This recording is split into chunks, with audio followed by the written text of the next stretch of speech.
Okay, we are looking at Chapter 10, and we have 4 case studies this week to consider. The first of these is capital flight, outsourcing, and jobs in the United States. So we know that a lot of jobs get outsourced to other countries and other places, and of course that has a consequence for American workers. It's an issue we should be considering because not only does it impact us, but there's a connection in terms of the global picture of people in other nations and other cultures, as we've been talking about throughout this chapter. The next section or case study is the underground economy around the world. And this specifically gets into forms of wage labor that have compensation, but the compensation is, if you will, under the table.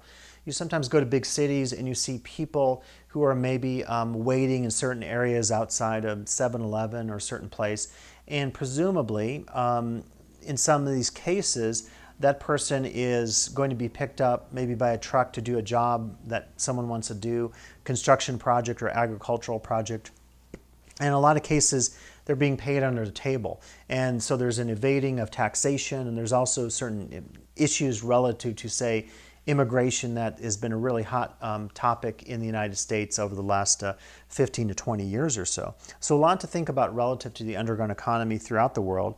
Next, sweatshops and student protests. Who's making your team spirit? So if you're on a college campus and you buy a t-shirt and that t-shirt has your school colors or logos or sayings, what if that t-shirt is made in a sweatshop? How do you feel about that?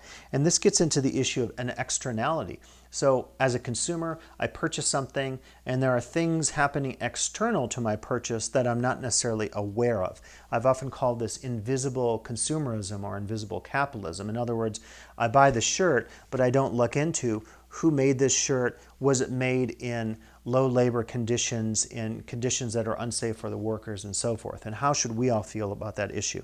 So something to think about in our discussion post. Then lastly, relative to that, looking at 2 women called factory girls who work in a handbag plant in a part of China. And so this gets us into the personal side of looking at labor in the global context. So there's a lot to consider this week with Chapter 10, and I think you'll have ample opportunities to reflect on these and other case studies in your discussion posts for the week.